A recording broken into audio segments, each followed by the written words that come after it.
li président Ousmane Sonko doon wax démb moo ñëw nii tey mu ne réew tappale ak saay-saay du ko yor et les Sénégalais vont souffrir te ci loolu la ñu nekk nii tey ci lu ñu nekk nii tey mooy les Sénégalais sont en train de souffrir on est en train de souffrir les conséquences de nos décisions ay décisions la ñuy jëlal suñu bopp nag ndax Macky quoi qu'on puisse dire il est élu président techniquement maanaam dafa sàcc mais mooy technicalité bi ñuy wax toujours techniquement xool na nu mu luubalee xool na nu mu jaxase carte gi ba jaxase carte gi ba toogaat ci bopp réew moom lépp lu mu man moom def na ko il nous a arnaqué le pays et il est toujours à la tête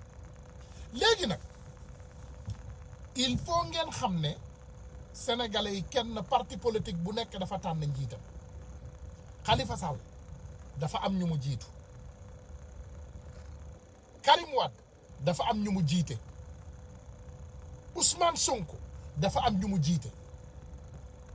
te bateau benn capitaine lay am benn capitaine la bateau di am te li tax may wax lii moi je m'adresse surtout aux jeunes patriotes du Sénégal ne leen les gens de Mburok Sow sont en pleine panique totale moo ama y a un panique totale te man li ma leen di wax ci suba ba léegi maa ngi lire réseau yi maa ngi topp réseau yi ñun suñu nit ñi dem nañu dugg nañu ci seen groupe yi infiltré nañu leen panique totale parce que imaginez dara ñi ànd ak Idrissa Seck ànduñu ak moom parce que dañ ko gëm dañu ànd ak moom parce que dañu yaakaar seen part du gâteau tey ñoom bu ñu toogee ba xalaat ne Idi mii de ànd bii bu sottee Idi dootul mënati jiite Sénégal ba àdduna tukki c'est fini pour lui donc ñoom ñooy jël photo Khalifa Sall yooyu ngeen di gis di ko def ay profil def ay photo Karim Wade ay profil di génn naan waaw Khalifa bu àndee ak nangam man damay tàggatoog moom wala non Karim du ànd ak nangam wala ñu ñëw indi ay saaga ñu ne gone Sonko yaa ngi saaga Karim sàcc la wala diw fenkat la je vais vous dire une chose on ne peut pas vouloir une chose et son contraire munu leen taamu Ousmane Sonko parce que da ngeen ko wóolu ay décision ngeen di paraxe di yàkkamti di ko tontul déedéet on n'a qu'à laisser Ousmane Sonko parler pour lui-même parce que Ousmane Sonko xam nañu ñun ñëpp il connaît les caractères de Issa Diène il connaît les caractères de Ousmane Tounkara xam na caractère Khadija Mahécor xam na keneen ñëpp xam na leen te xam na ne nit ñi dajaloo yëpp ànd ak moom ci dëgg rek la ñuy ànd ak moom donc am na décision yoo xam ne nañ ko bàyyee moom te bu ko jëlee it nañ ko nangu parce que j'en suis sûr et certain que lu ñu yaakaar ne xam nañ ko ci politique Ousmane Sonko moo ñu ko gën a xam lu ñu yaakaar ne man nañ ko ci politique Ousmane Sonko ñu ko gën a man c'est un homme qui est éduqué he's a seasoned man maanaam tey bu ñu nee Ousmane Sonko bu ñu doon ne mariner nañ ko ba mu saf-saf il connaît tout ce qu'il fait je vais vous dire ça Ousmane Sonko dafa am équipe te day concerté wu ak ñoom ay nit la yoo xam ne seen xam-xam màcc na ak li nga xam ne moom mooy doxalinu Sénégal xam nañu li ñuy def donc nañ leen wóolu il ne faut pas se précipiter et saboter ce combat parce que li ñu bëgg ñoom bëgg nañu ñun ñu nekk ci réseau yi déjà il faut savoir que la seule réussite que Macky Sall a toujours réussi c'est de diviser pour mieux régner Macky Sall diviser pour mieux régner képp la mës a réussir amul leneen lu mu mës a réussir ci Sénégal il a toujours réussi à faire croire que les jeunes aux jeunes du PDS que voilà Karim Wade am na parrainage waaw mën na am moom dina jàll wala du jàll lan moo xew Karim jàllul Macky Sall l'a éliminé il a toujours fait croire aux jeunes qui croient à Khalifa Sall que Khalifa waaw mën naa am vraiment mu ñu setal ko on va le laver à grande eau et il sera candidat mu éliminer Khalifa il a essayé avec Ousmane Sonko ñu jël kaani xeeñ toxuñ ko ci bëtam bi toj ko fa et il a compris que ça ne marchera pas là-bas qu'est-ce que Macky Sall est en train de faire encore une fois il est en train de diviser les Sénégalais pour mieux régner na Sénégalais yi concerté wu ku nekk nga waxtaan ak sa njëgënaay nga laaj sa bopp question. C'est Macky Sall l'arbitre du jeu et l'arbitre a déjà décidé son équipe et l'arbitre a décidé que équipe bu ñëw ku laal nit dinaa siffler penalty bal bu jaaree gauche dinaa ne but maanaam ce qui est décidé est que Macky Sall dafa leer ne que moom jël na li nga xam ne moom mooy décision ba pare. Il faut savoir une chose. Moi, je ne questionne jamais la décision de Ousmane Sonko. Parce que je ne peux pas vouloir une chose et son contraire. Man mënumaa ne man Ousmane Tounkara dama wóolu Ousmane Sonko wóolu décision yi muy jël wóolu taxawaay yi muy jël ci Sénégal waaye duma ko wóolu jamais. J'ai confiance en lui. Ousmane Sonko bu ma ne woon tey Ousmane Tounkara tëbal ci biir géej boo tëbee dinañ la sauver je vais sauter dans l'eau. Même bu ma mënul fay je vais sauter parce que je sais que c'est pas un homme qui dit quelque chose et qui ne le respecte pas. Donc sénégalais jeunesse bi nañu bàyyi xel yàgg naa leen ko wax Khalifa n'est pas notre ennemi. Moi mon maire de Dakar c'est Barthélémy Diaz ak ku nit mën a tànn na. Moi mon choix de maire de Dakar c'est Barthélémy Diaz. te ku ma ne woon tey guddi yi ñu toll ci Sénégal tey koy tànn comme président Ousmane Sonko lay tànn xaw ma luy xewi suba nag loolu yàllaa ko xam parce que comme je vous dis toujours adduna dafa tëradi du côté bële nag parce que defe naa boobu moom eux ils ont échoué leur chance. L'opposition nañu taxaw ànd doon benn xam ne Sénégal pour gagner ay élection ci Sénégal avec ce machiavélique il faut que ay doomu aadama dajaloo ñu concerté wu il faut mu am coalition mu am nag coalition bu dëgër il faut avoir des messies dans notre politique parce que il faut savoir qu'on est contre xam nga tey bu doon Macky Sall dafa doon arbitre bu jub maanaam ay élection ñëw Sénégal mu jaarale ko yoon mu doxalee ko yoon ku gagné mu jox la ne la yow yaa remporté donc loolu xeex boobu dafay yomb. Mais ce n'est pas le cas. On est dans un combat. Très difficile. Gis nga tey waa Benno Bokk Yaakaar du ñu nelaw. Ils ne vont pas dormir. Mais lan ngeen yaakaar de moo tax Macky Sall matt pouvoir bi ni te tewoo ko bàyyi. Lan moo tax xool leen il faut regarder boo leen xoolee fii lan ngeen di gis ñu ngi fii di saaga. Ils sont là voilà à insulter. Nitu idi yi waaye xam nga man moom sama cas du bari parce que je les bloque et je continue voilà. Li important mes frères mes chers amis li important wax naa leen ko dinaa leen ko waxaat nanu ànd doon benn say jéggal leen ma kii mooy auto kii sapeur pompier mooy romb donc je veux seulement sécuriser baal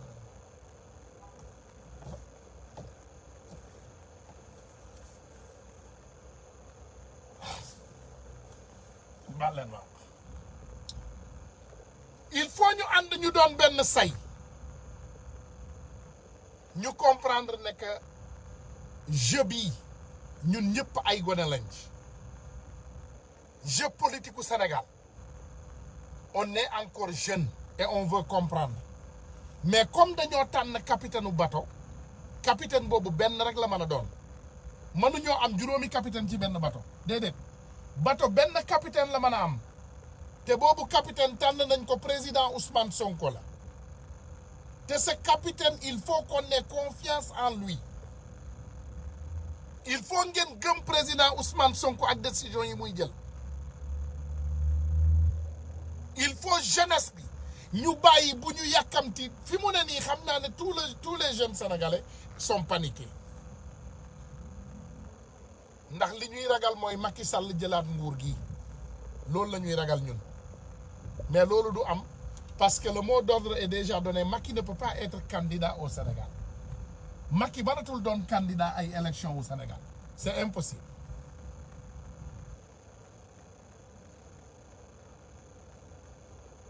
Macky mënatul nekk candidat ci ay élection au Sénégal je pense que loolu bépp sénégalais xam na ko te décision boobu jël nañ ko ba pare ça c'est fini mais léegi li des ñun ci opposition bi Ousmane Sonko waxoon na leen ko fan yële passé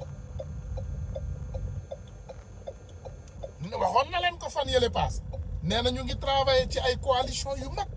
yoo xam ne dañuy ànd lan moo tax waxuñu woon jour boobu déjà ñi nga xam ne ñoom ñooy nekk ci coalition boobu parce que pareegul ñoom li ñuy togg pareegul ñoom décision yi mu war a jël pareegu ci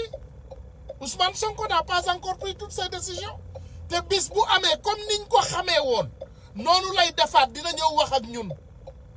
te bu ñëwee wax ak ñun amuñu lu dul ànd ak moom ci décision bi mu jël parce que moom du paraxe di jël ay décision et il ne prend pas des décisions pour se servir lui seul déedéet moom buy jël ay décision day xool décision bi njëriñ doomu Sénégal yëpp décision boo xam ne ñun ñëpp suñu njëriñ a ngi ci donc dañu bàyyi loolu xel sans coaliser wu ay caaxaan la ñuy doxal waaye mënuñoo gagner ay élection ci Sénégal on ne peut pas gagner d'élection au Sénégal sans coalition manul nekk amul kenn ku mën a gagner ay élection ci Sénégal lan moo tax ngeen yaakaar ne Macky Sall bi Ablaye Wade ne bëreet rek mu dajale Sénégal yëpp def ko benn coalition tuddee ko Benno Bokk Yaakaar xaw ma Benno Tas Yaakaar wala Benno Bokk Bakaar lan moo tax c'est parce que Macky Sall il est assez conscient il a été directeur de campagne il a été ministre de l'intérieur et quoi encore Macky Sall moo leen gën a xam ne ay élection mënuñu koo gagner Sénégal sans benn coalition et il nous a réveillés yee nañu wax nañu exactement wan nañu exactement yoon bi nit di jaar pour gagner élection donc ça c'est un plus atu la pour ñun léegi lu tax yéen ngeen bañ loolu ñun li ñu gëm loolu la ñu gëm bu ma Sonko ne woon tey ah Ousmane de man de gëm naa ne Bassirou Diomaye Faye il est un meilleur candidat que moi te boo leen àndee ak moom doo leen jum wallahi billahi tallahi dinaa ànd ak moom parce que dinaa xam ne du ma jum parce que gëm naa ki nga xam ne moom laa tànn man gëm naa ko bato benn capitaine lay am mënuloo dugg ci ab bato te wóoluwoo sa capitaine kon xanaa yow da ngay dem ba ci diggu géej gi rek mu sooxal parce que y a des capitaines tordus ah xam leen loolu am na ay capitaines yu jubadi ay capitaines yoo xam ne ñoom bokk nañu ci mafia yoo xam ne ñoom ñoo tax bateau yi noox am na ay capitaines yu mel noonu mais Ousmane Sonko n'est pas de ce genre encore la jeunesse sénégalaise delloo si waat leen seen xel ñun benn capitaine la ñu am bàyyi leen capitaine bi mu jël ay décision équipe de football est-ce que benn nit moo ko constitué équipe football du benn nit moo ci nekk équipe football ay nit ñu bari ñoo ciy nekk équipe la 11 joueurs lay am ay remplaçants bu ma juumul 4 donc il y a 15 joueurs dans l'équipe te bu ñu tànnee vraiment les 11 joueurs yu baax toujours même ci remplaçants yi da ngay gis ñoo xam ne dañuy xaw a mer te loolu ngeen gis nii dans l'opposition am na ci ñoo xam ne seen xol seddul mais loolu du dara c'est parce qu'ils se pensent des partants et ils sont des remplaçants donc loolu du problème ñun li ñu intéressé le Sénégal c'est notre Sénégal à nous ñun ñëpp ñoo ko bokk benn doomu aadama rek moomu ko te benn doomu aadama rek mënul jël ay décision au Sénégal yëpp Sénégal déjà coalition la séeréer baa nga fa njaago bi joolaa bi mankaañ bi tukuleur bi saraxule bi wolof bi te nous tous ñu ngi live together in harmony même bu ñu amee ay jafe-jafe donc ma ne Sénégal xam ngeen ne kenn mënu koo yor sans ay coalition il ne faut pas qu'on soit radical ñun nañu déglu suñu capitaine bàyyi leen nag di tontu bàyyi leen lu romb rek dafa am ay répondeur automatique xam nga yéen doxu leen ci ay pexe yu bon yéen ay pexe yu baax ngeen di dox am ay xol yu rafet mais xam leen ne ñii ñu ko sekkal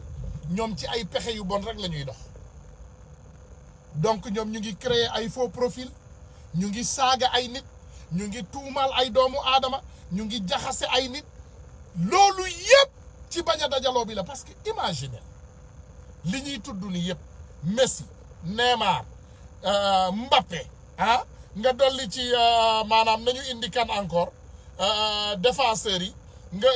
nga dolli ci Sadio Mané boo ko indee nga ne ko carax foofu beneen attaquant ah nga indi suñu góol boobu Mendy nga teg ko ci kaa yi nga indi ñooñu yëpp mais Macky Sall fa muy jaar bay gagné ay élection fan lay jaar il va passer où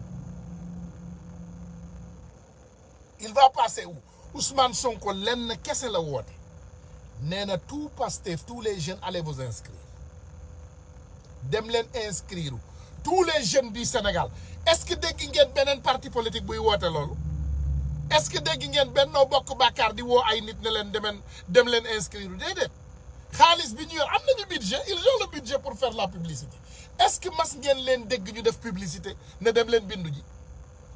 ak yeneen kàccoor yi nga xam ne ñu ngi foofu toog noppi di xaar ku leen sexal dara pour ñu ranger wu est-ce que dégg ngeen kenn ci ñoom ne doomu aadama yi dem leen ranger wu non duñu woote parce que ñoom gëmuñu Sénégal Macky mi ngi ci li mu nekk ñun li ñu gëm Sénégal la il faut savoir que man maa gën a nekk anti système Ousmane Sonko croyez-moi si je vous le dis man maa gën a nekk anti système mais politique dafa am nu muy doxee politique il faut nga am compromise li tudd compromis il faut nga am ay mbir yoo xam ne il faut ngeen toog waxtaanee ko parce que benn doomu aadama moomul Sénégal Ousmane Sonko même bu nekkoon président bëgg a changer ay loi dëkk bi mais mënu koo changer par force il faut mu waxtaane ko nit ñi lan moo tax tey Amérique di négocier ak Taliban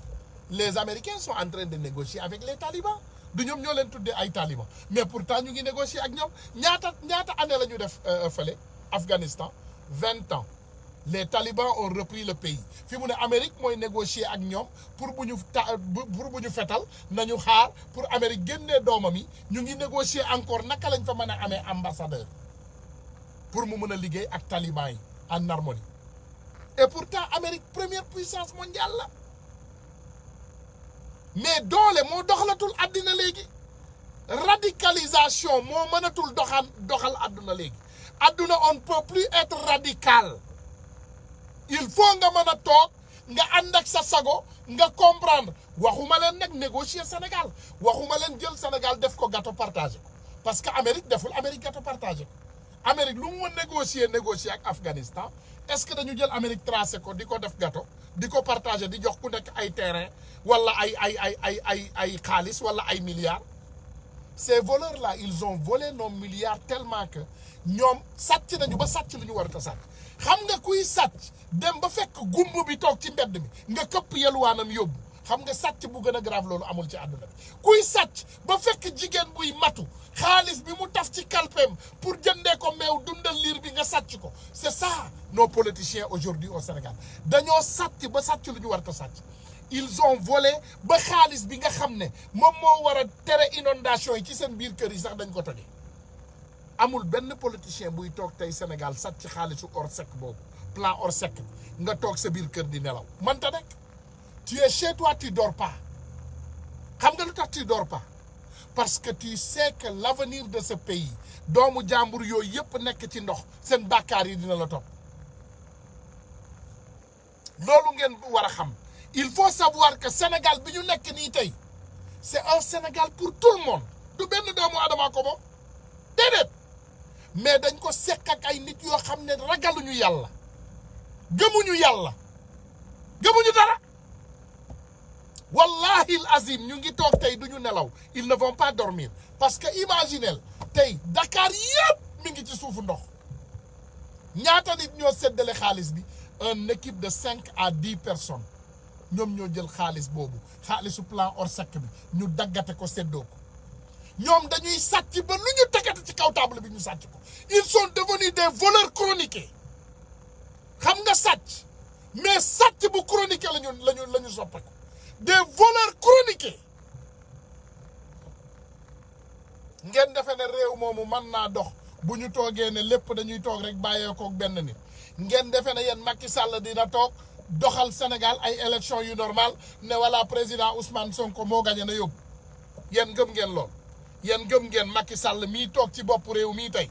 muy gérer ay élection ne président Ousmane Sonko moo gagné vraiment nañ ko jox mu yóbbu vraiment moom moo gagné nañu teg mbir mi ci yoon c'est lui qui a gagné les élections na dem déedéet ça ne va jamais se passer ngeen defe ne Macky Sall dina ne Karim Wade gagné ay élection xaar leen ñu jox ko mu dem wala Macky Sall ñëw ne ah non Khalifa Sall a vraiment gagné on va lui donner xam nga lan moo tax coalition bi am solo ils vont se battre ensemble pour exiger la candidature de Khalifa Ababacar Sall, pour exiger la candidature de Karim Meïssa Wade et d'autres. Ba pare, arrêtez Macky Sall pour qu'il ne soit pas candidat. Parce que le vrai combat, c'est que Macky Sall ne doit pas être candidat en 2024. Lolo mooy le vrai combat. Parce que su nekkee candidat day sàcc mbir mi. Si Macky Sall devient candidat en 2024, il va voler les élections dès le début. Parce que bi ñu koy dox ba pare moom ak Mbaye fàttewuñ la de Mbaye on t'a pas oublié Babacar Sadikh Bey fàttewuñu la chaque jour dinañu fàttali sénégalais yi yow liñ la xamee nit ku am kersa nit ku am jom nit ku am fulla nit ku am fayda vraiment nga góorgóorlu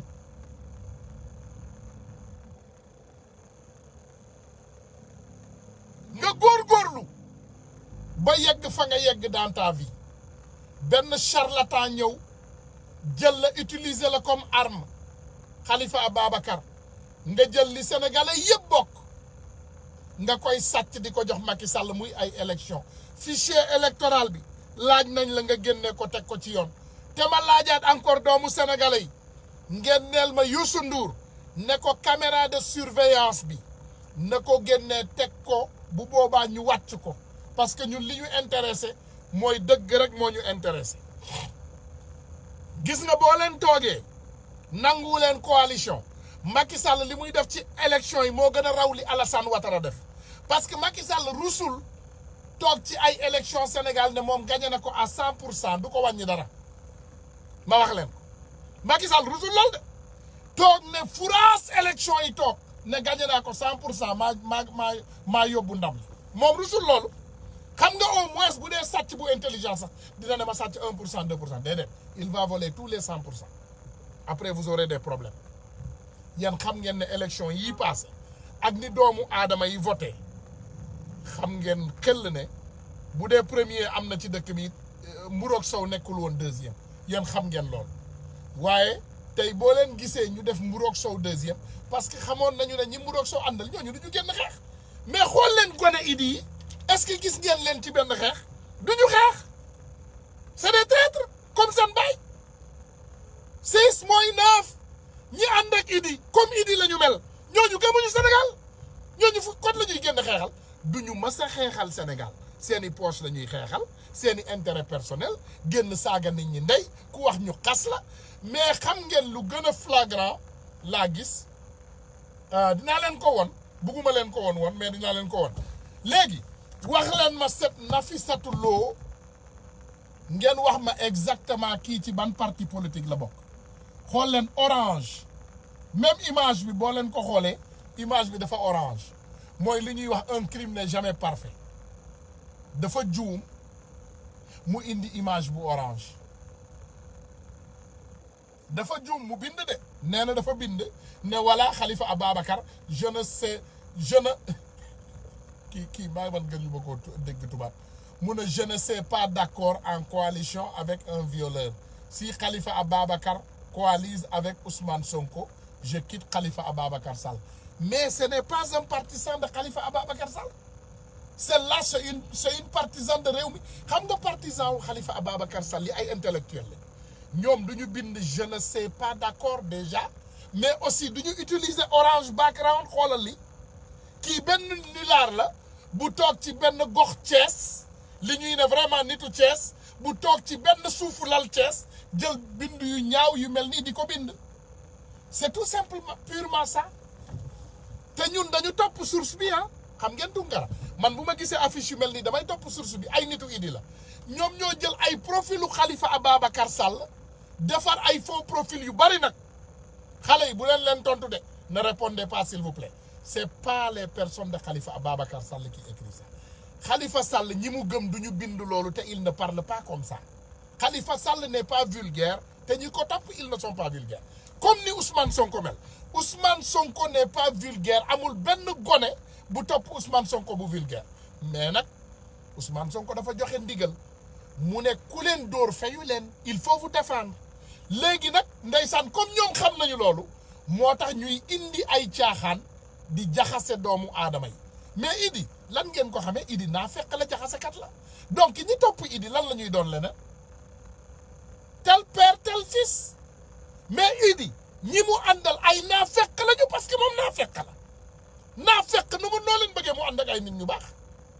Ousmane Sonko nit ku jub la te du ànd ak ku jubadi Ousmane Sonko nit bu jubul sax du wax ak yow déedéet yow soo jubul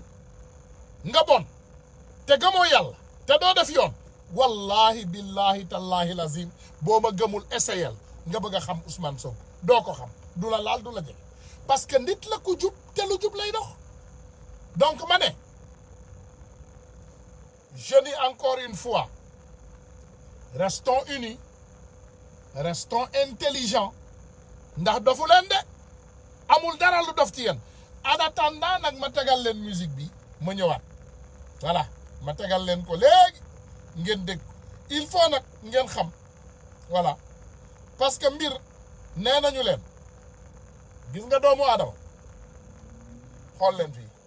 akbar critique yéene kaa ne waa kër Macky Sall day lu waay xam boote doomam ku nekk ngi jéem a rawale sa bakkan laa la wax moo tax ña ngay reyante seen biir di galgalande ña ngay yàqante kay waaw kii yàqu kay Idrissa Seck la omel tribune yéene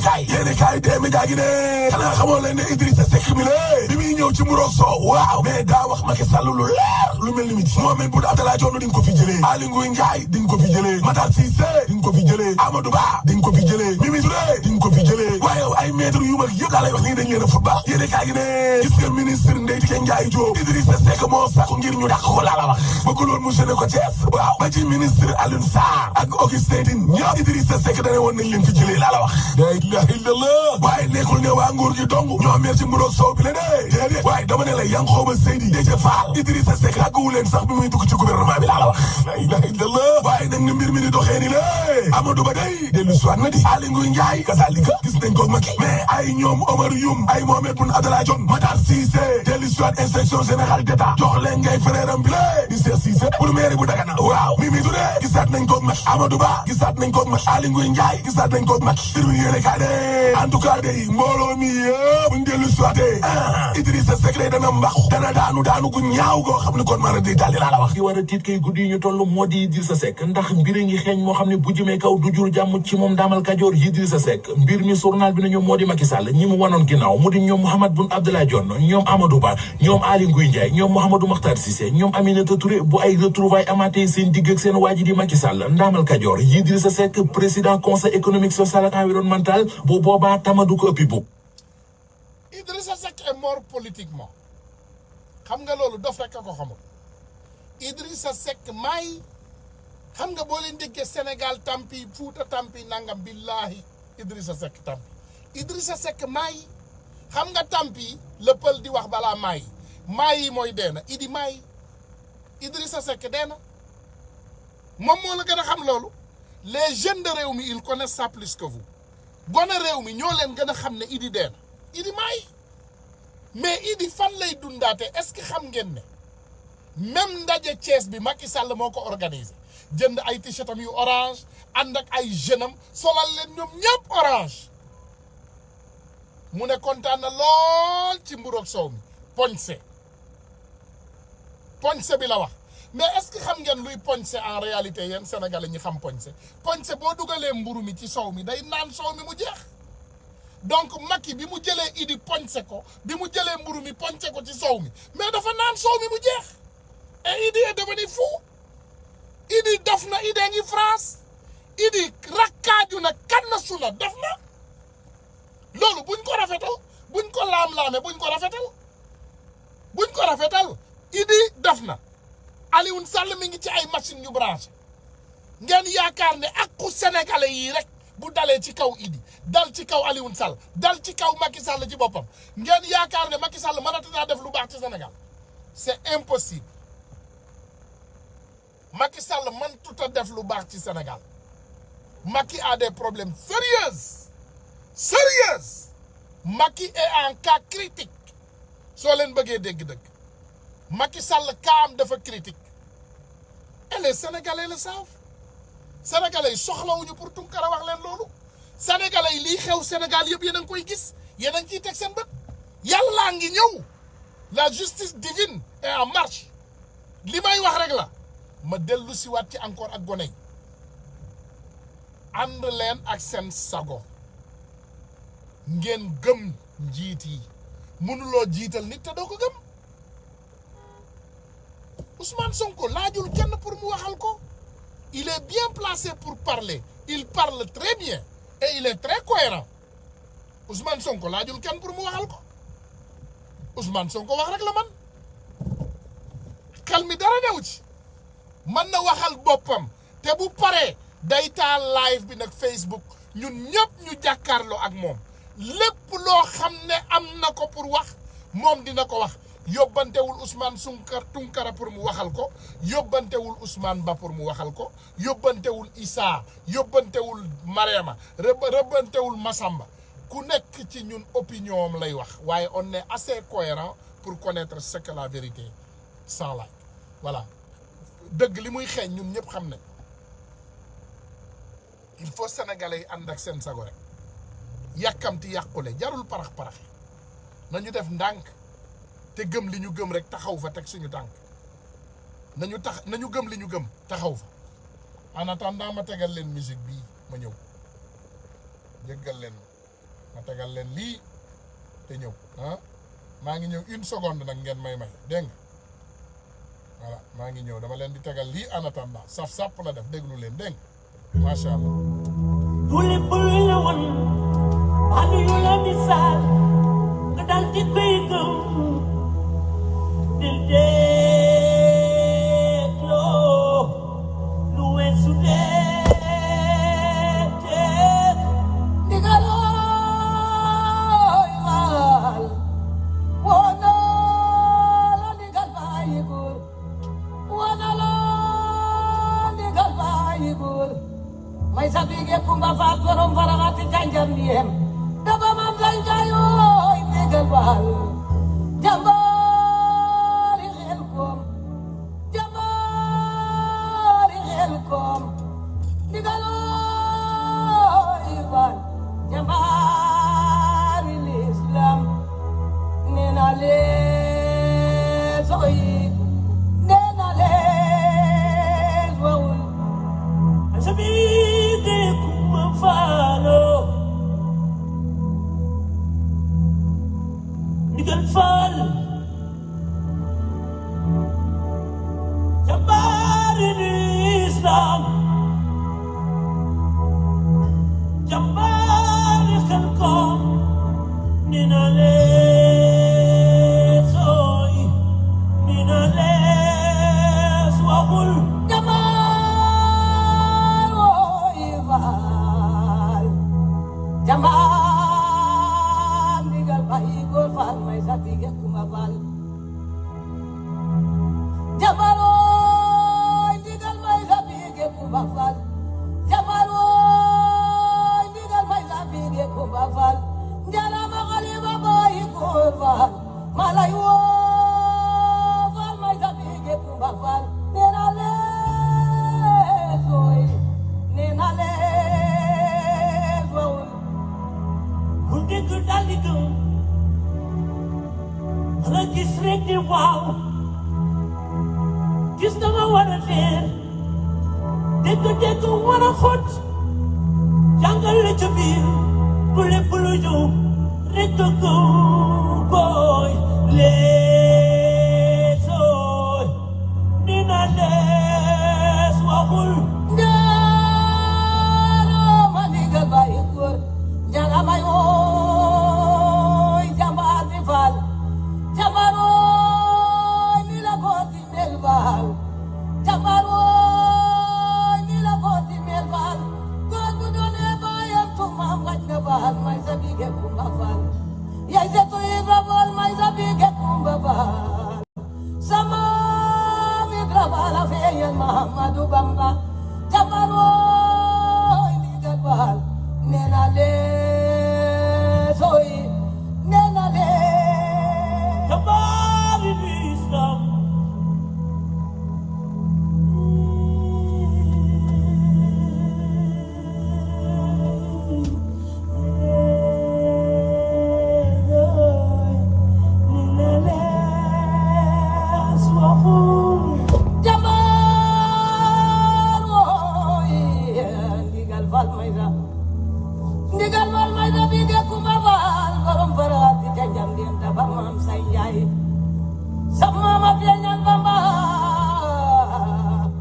sama ma feeñal Bamba Seex bàyyi góor may sa bige Kumba Faal sama ma feeñal Bamba Seex bàyyi góor ma degen Demba Faal sama ma feeñal Bamba may sa bige Kumba Faal ne jamaari xel koom nee na lees faal nee na lees wawul bul dégg dajitu wala rek kiis ni waaw kiis dafa war a réer dégg-dégg war a xot jàngal la ca biir du lépp lu ñu rek koy leesooy nee na lees waxul faal yaramooy sim digal bàyyi góor yaramooy sim digal bàyyi góor sim digal jooyatu ma si faal may sa bige Kumba Faal jambaar jambaaril islam jambaaril islam góor bu doonee maamam may sa bige Kumba Faal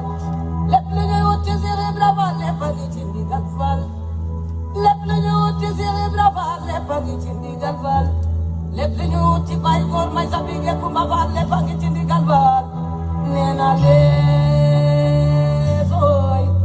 nee na lees waxul nee na lees ooy nee na lees waxul nee na lees ooy nee na lees waxul nee na lees ooy nee na lees waxul nee na lees ooy nee na lees waxul nee na lees ooy nee na lees voilà isa bige Kumba Faal borom faraxat gars yi boo leen dégloo li tax ñu tegal leen son bi c'est parce que dafa am loo xam ne ci àddina doom nit yow yaa koy xamal sa bopp du lépp luñ la wax rek wala lépp luñ la misaal wala lépp loo dégg rek nga ne bërët nga ne yow xam nga yow man nga yow mën nga lijjanti lépp donc vraiment il faut doomu aadama yi ñu bàyyi loolu xel voilà vraiment il faut ngeen bàyyi loolu xel bu baax a baax a baax a baax a baax a baax il faut ngeen bàyyi loolu xel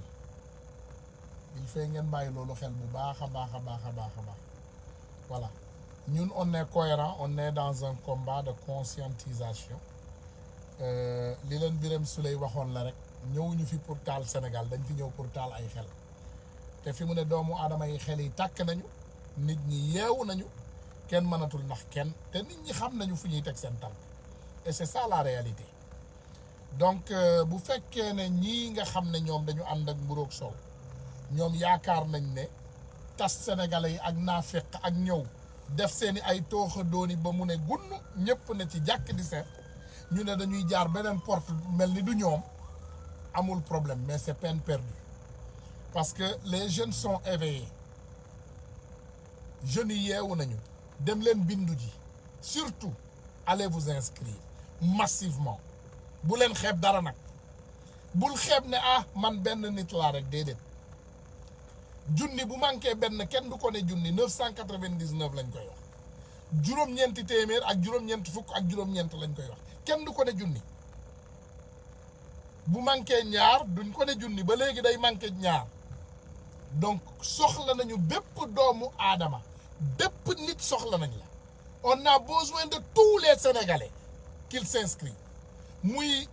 maanaam ku lafañ ki muy ku lagg ki muy ku muuma bi muy gumba bi ñëpp la ñu soxla ñëpp a war a inscrire parce que ñëpp am mettit tey Sénégal du hôpital du lekkool du dëkkuwaay mbir maa ngi fekk suñu kër yi xam nga l'hôpital la ñu doon jooy ak 6400 abris provisoires mais on a 6400 maisons inondées ñooñu ëpp problème fi mu ne donc le problème du Sénégal c'est partout te ñun comme ni ma leen koy waxee man sama liggéey mooy yeete mooy sama liggéey yee doomu aadama yi loolu mooy dëgg. Moi quand tu me demandes Kounkandé je te dirai que c'est Macky Sall man xaw ma kuy Kounkandé bu dee dañu ne ki dàq fen la ci Sénégal Macky Sall la lay jàpp parce que c'est lui le président de la République moom la ñu jox ay milliards est-ce que xam ngeen li ñu luubal ci milliards ci nguuru Macky Sall nu mu toll dinaa leen jox benn nombre benn chiffre bu rond dis-toi écoute et c'est important li may wax nii pour doomu sénégalais yi bàyyi ci xel li ñu luubal ci ay milliards ci nguuru Macky Sall dama koy arrondir je vais te dire 15 000 milliards mais xam ngeen luy 15 000 milliards li ñu luubal ci ngor dama arrondir ah j'ai arrondi le chiffre dama arrondir chiffre bi li ñu luubal ci nguuru Macky Sall dama arrondir chiffre bi indi ko ci dama ko arrondir def ko 5 000 milliards non 15 000 milliards hein je l'ai arrondi 15 000 milliards 15 000 milliards c'est extraordinaire baal leen ma big bi sax dafa bañ parce que big bi sax dafa bañ a bind chiffre bu toll noonu big bi moo bañ bind chiffre bu toll noonu 15 000 milliards xam nga lu ci doomu aadama mën a def big bi bañ na le big a refusé big bi bañ na bind chiffre bu toll noonu ma def bu Sénégal bi voilà 15 000 milliards da ngay bind 1 nga bind 5 15 000 après nga bind 9 0 mais mon cher regardez le chiffre 15 000 milliards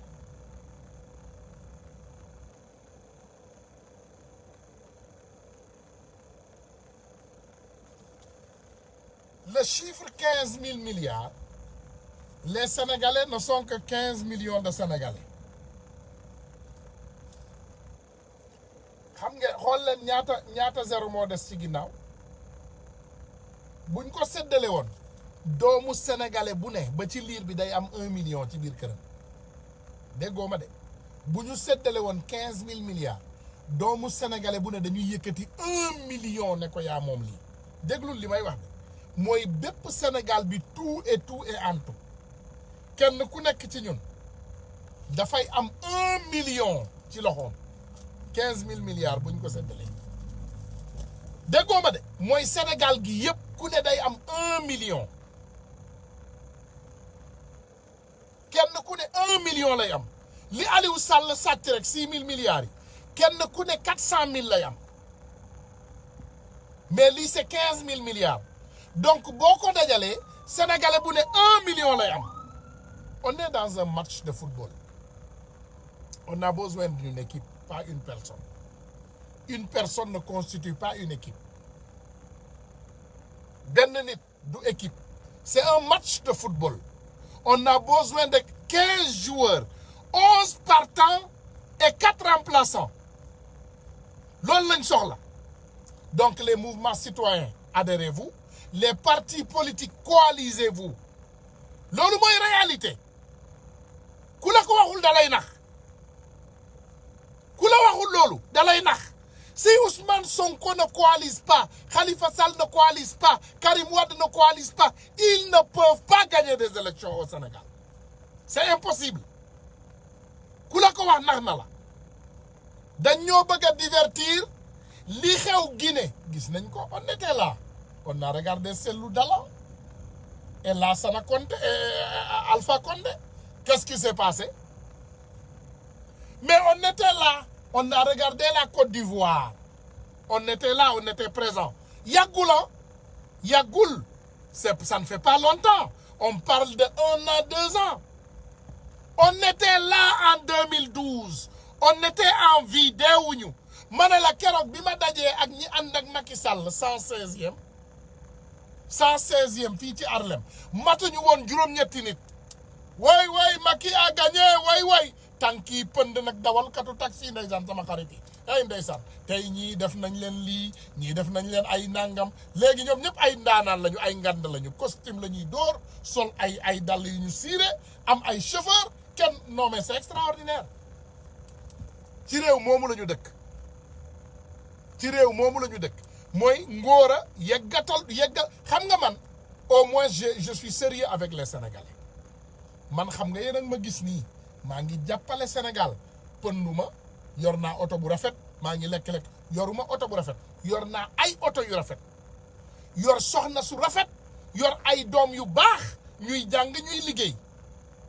comprendre nga amul dara loo xam ne soxlaal naa ko Sénégal te wax naa leen ko nee naa leen bis bu ma xeexee ba Sénégal am ndam damay gàdduwaat samay dëbës ma dellu ci sama njaboot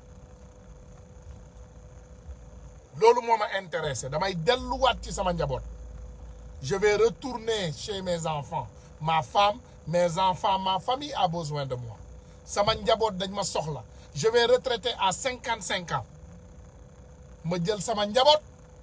ma nekk ci jàmm toppatoo samay doom li neex sama soxna ma dox ci mais pour toog fii nit ku nekk ku jàppale Sénégal rek nga am loo ci xaar le don de soi pour la patrie incha allahu rabbi moi je ne fais que le don de soi pour la patrie tout ce que je fais mon don ma part à ma patrie loolu rek a ma intéresse leneen li yëpp intéressé wu déedéet ça m'intéresse pas je vous le garantis et je vous l'assure dinaa ko signer sur papier ça m'intéresse pas amul dara lu ma intéressé lu dul xeexal sama dëkk pour ngeen nekk ci jàmm ngeen am ndox mu set ngeen mën a génn ci ndox moomu mel ni ay jën tey boo xoolee Kër Massar les personnes sont devenues des poissons ay nit léegi ay jën lañu nekk ci biir géej gi di ñaan yàlla nu ñu yeggee seeni ay kër écoutez ça ay doomu aadama yuy ñaan yàlla pour yegg seen kër sénégalais yi benn ñaan laa leen di ñaanal leen ma ajjana ñaanal ma jàmm ak salaam ñaanal ma wér loolu rek laa ñaan je ne demande rien d'autre loolu képp laa ñaanal leen ma yàlla mu continuer maa wéral ma continuer xeex et je vais me battre jusqu'à ba sama noyyi bu mujj wallahi until my last breath I will fight for my country te duma xeex ci intérêt doomu aadama I will never do that I will not fight for someone for their interest I will fight for the interest of my country for the interest of my people dinaa xeex nag dinaa xeex ba sama ba dugg boîte vocale wallahi lazim I will fight I will only fight for my country's liberty dinaa xeex ba sama réew am liberté totale des délinquants ak ku mu mën a doon nag kuy jiitu Sénégal yàllaa ko xam mais moi je suis pour une coalition forte parce que xam naa ne pour jële fi bandi yi il faut ñu coaliser ñaari choix moo mën a am Sénégal coaliser jële fa bandi yi wala bañ a coaliser bandi yi toog fa ba faw loolu rek may wax coaliser pour bandi yi jóge fa wala ñu toog fa ba faw bu ñu coaliser wul amul benn moyen buñ fi mën a jëlee saay-saay bi ak ñi ko topp billahi wallahi tallahi la si amul benn moyen c'est un match de foot nag comme ni ma leen koy waxee nañ ci dellu si waat c'est un match de foot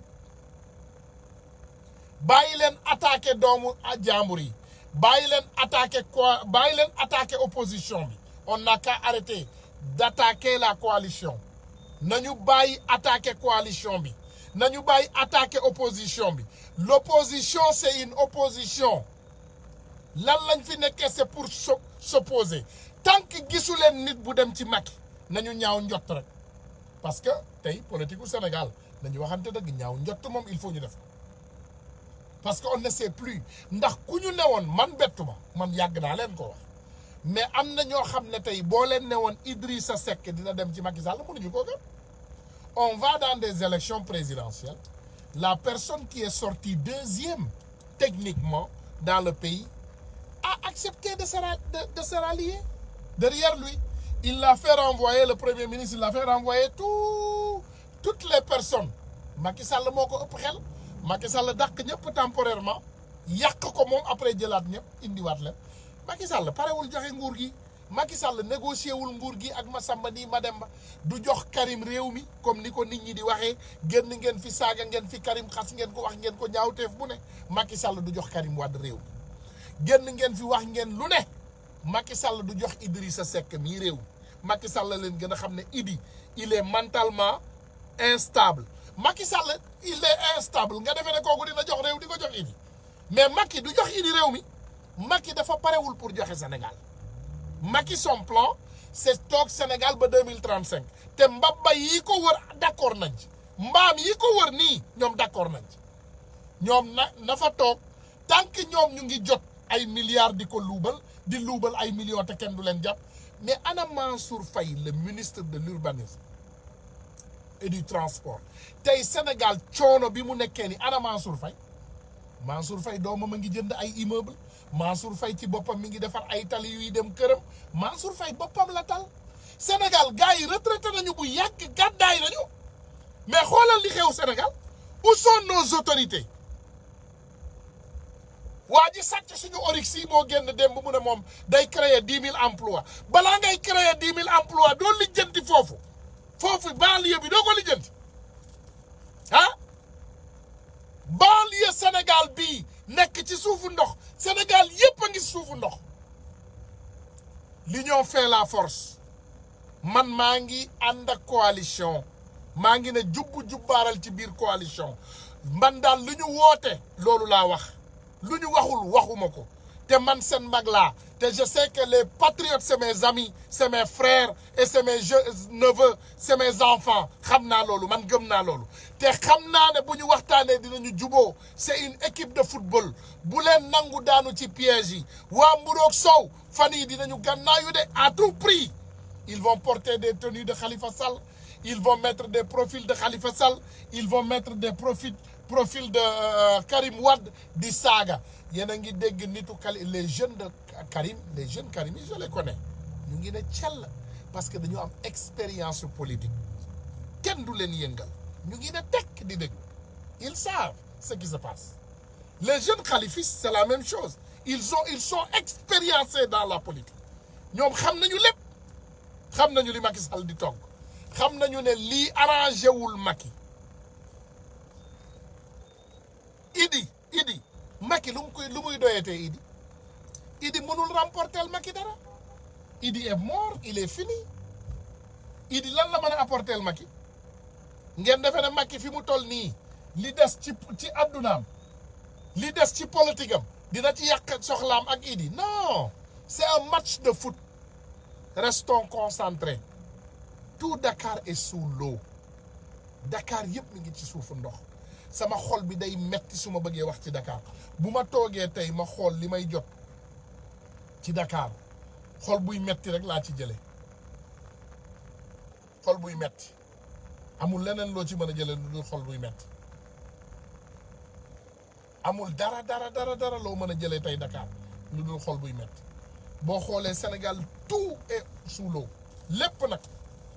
tout le Sénégal est sous l'eau du Kaolack du Kër Massar du Dakar fépp mi ngi ci suufu ndox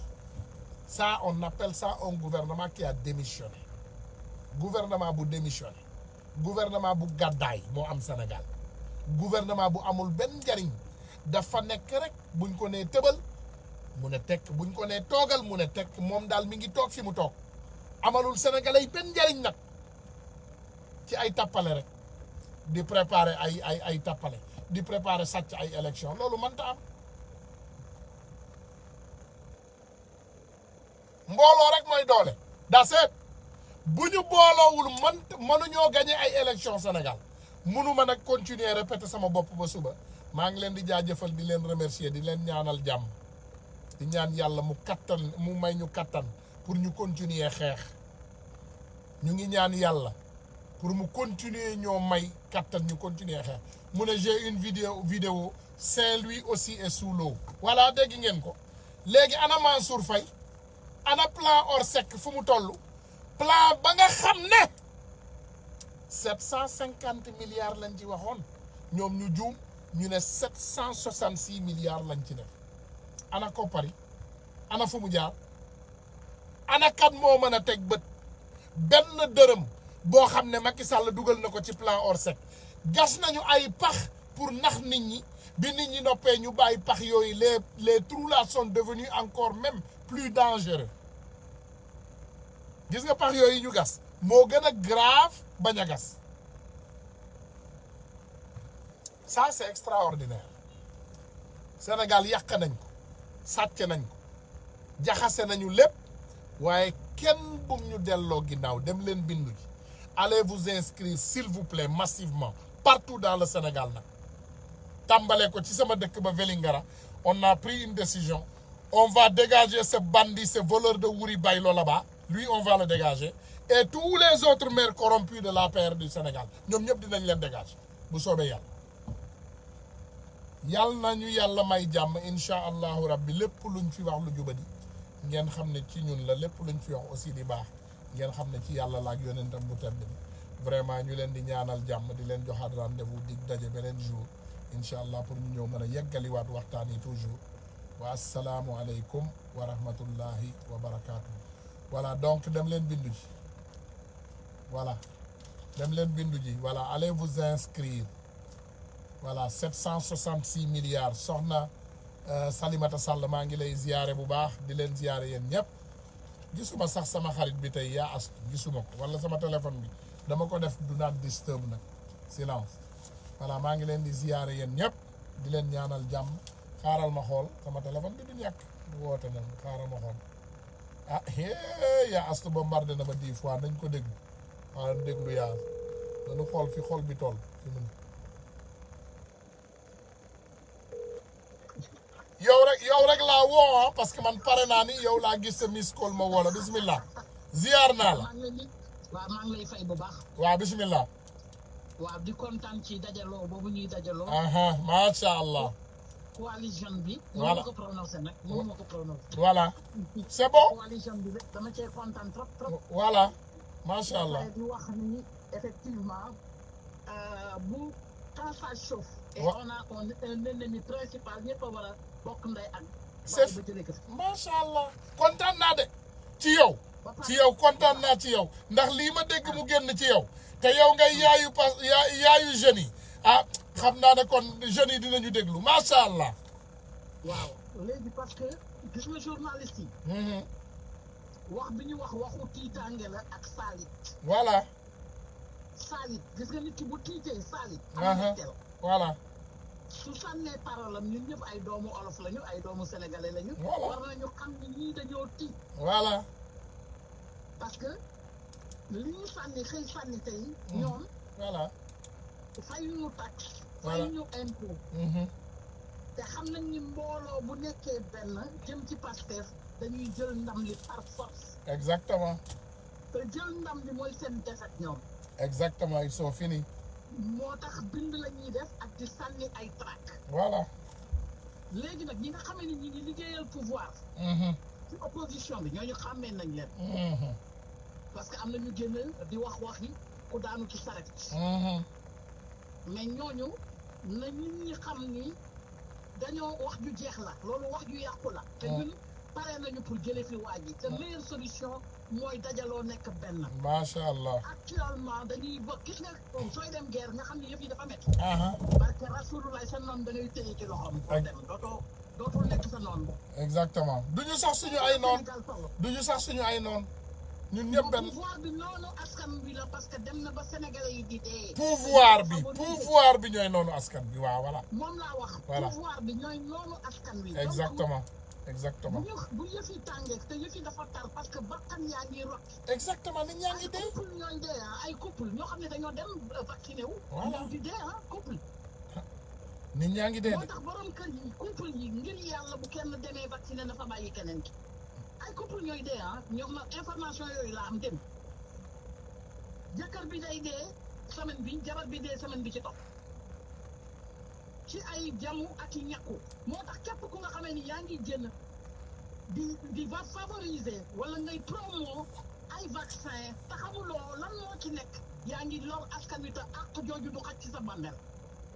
jërëjëf merci beaucoup. parce que dégg naa ay kilifa yu nga xam ne ñu ngi jéem a def promotion di jàppale pouvoir bi ci ay vaccin mais yow li nga xam ne xamuloo lan moo ci nekk. merci yaa ngi wàcc de yaa ngi wàcc yow ñu ngi wax coalition yow it ñëwaat nga ci ñàkku yi ah. coalition bi dafa dox ba pare parce que il faut que waa ji ñu nekk li ñoo fait la force yow tam. voilà. wasalaam di leen jaajëfal jërëjëf merci.